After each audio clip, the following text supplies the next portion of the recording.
Hey guys, so I'm live right now, backstage at the O2 Arena. I've got to go on stage very soon. I'm going to be hitting the stage live, 8 o'clock. But I wanted to do a quick Q&A with you guys, just to see what's going on. It's my first ever time doing Facebook Live. So we had some questions come in.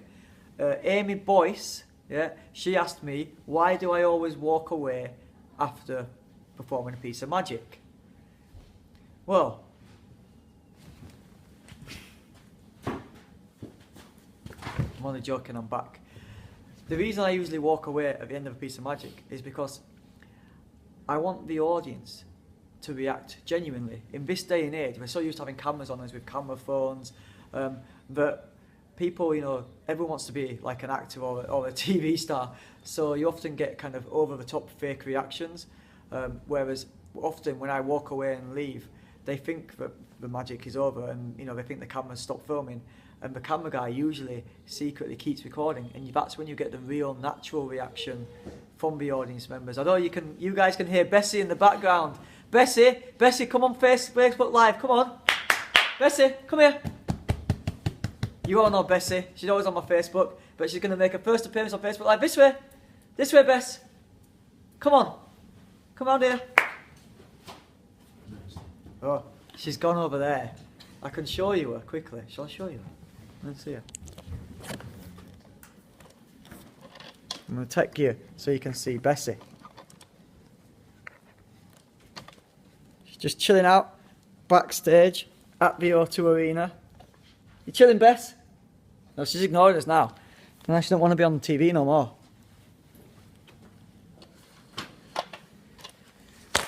So anyway, that was Bessie. Oh, shout outs to Jaspal Suwali, who says hello, Bessie. Bessie says hello. Shout outs to Joe Gilmore, Farubi Riggs, quite a few guys. Oh, we've got another question here from Kira Bowden.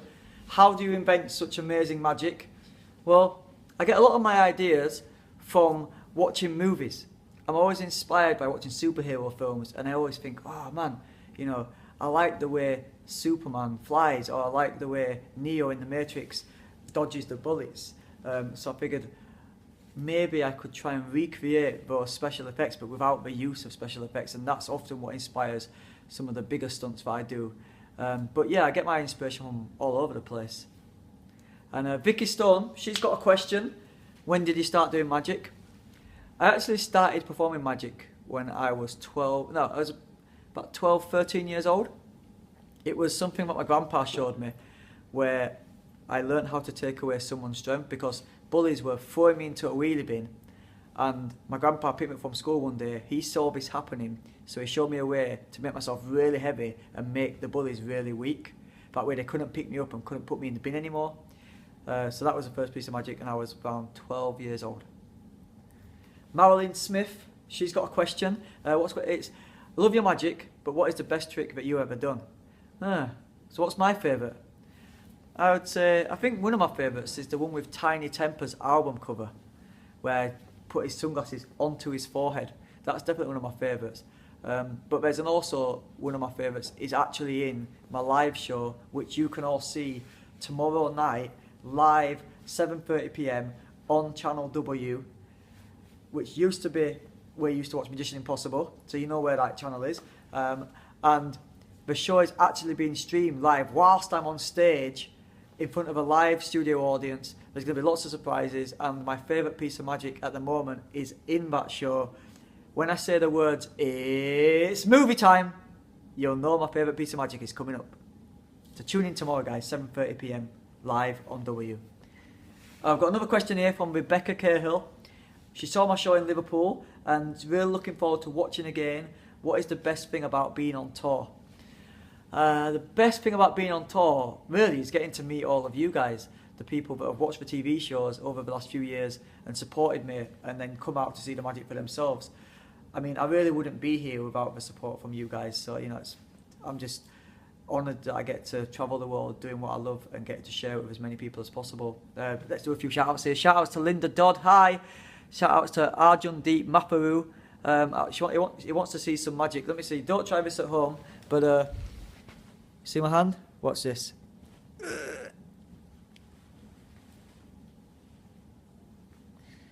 Yeah, don't try that at home, kids. So, what Gervin said, hello Dynamo. Shout outs to Ganesh Kaya and Ewan CAFC Look. Hello. Francesco Ponte. Also, we've got another question here from Dinesh Patil. Which is the proudest moment of your magical life? I think the proudest moment for me was when I'd finished making Magician Impossible Series 1 and it had been on TV, but my grandpa was yet to see it because he didn't have Sky TV at home. So I took DVDs of recordings of it all to watch with him. And the first time he watched it, he'd had 3 strokes that year. So he'd had a pretty bad year. And when I put it on, you know, obviously the story behind my story throughout the whole show is kind of his story because he inspired me to do everything I'm doing. So then when we watched the TV show together for the first time, it was probably the first time I'd seen him smile in about a year after having the strokes. So, you know, that was probably the proudest moment for me. I'm just glad that he got to see the first series and hopefully he'll be watching from somewhere else the live show whilst he's up in a better place. But yeah, the next question we got from Tina Coleman /Robinson.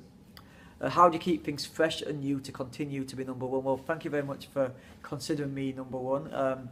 I just try and be the best that I can be, and you know, I'm always trying to push the boundaries with magic and stay ahead of the game. It's really important for me that I'm doing things that have never been done before, and it's really exciting. About to be the first magician to ever headline a show at the O2 Arena, and yeah, it's so crazy.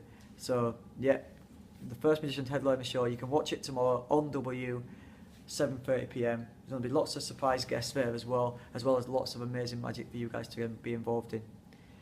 Question from Jamie Lewin, would you like to come out on a night in Manchester? Well, I've got a couple of extra shows in Manchester to finish off the whole tour, so I probably will be having a bit of a celebration in Manchester at the weekend, so you might catch us out there. Shout outs to Janice Nutting. If I weren't a magician, what would I be?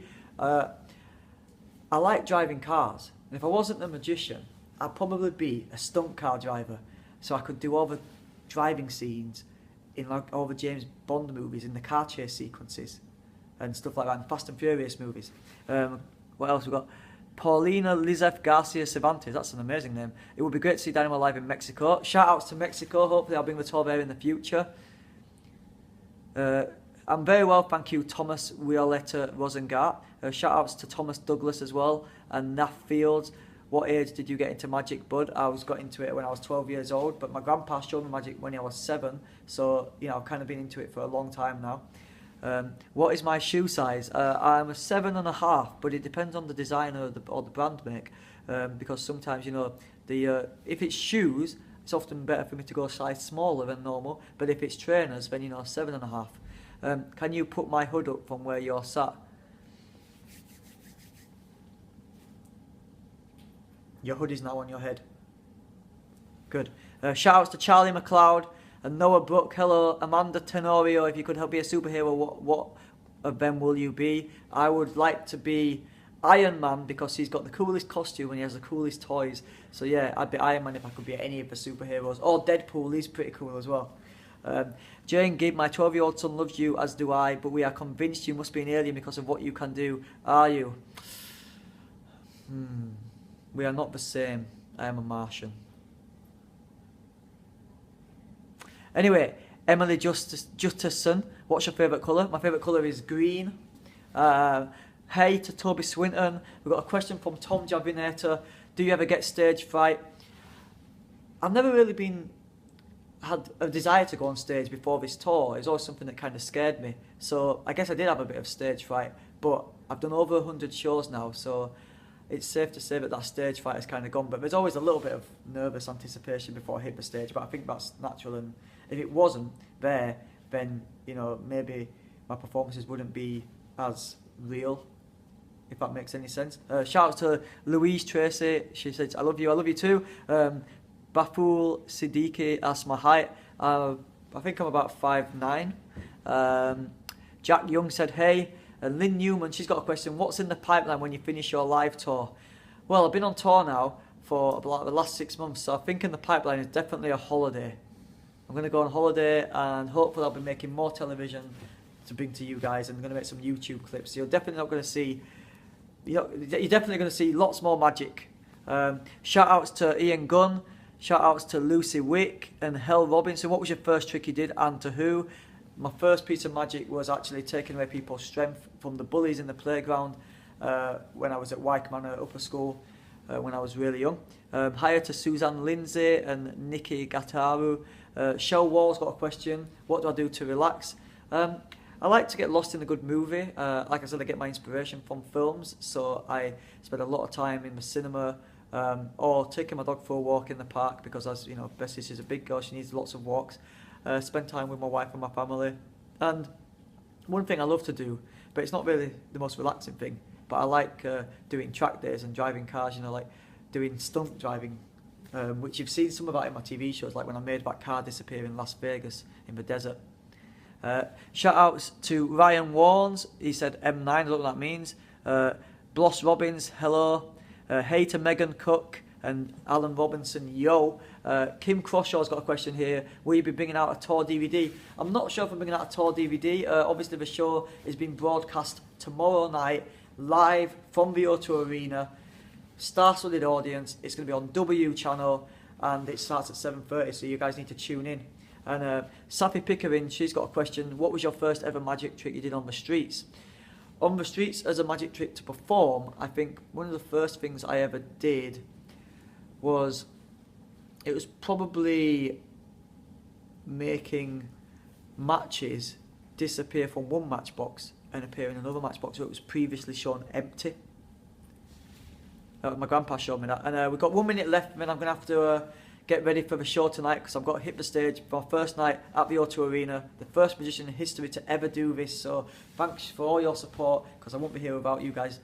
Big shout outs to Jagwinder, Michael McKenna, Pawan Yadav, Will Jameson. How old am I? I am 33 right now. Shout outs to Dan Hammond.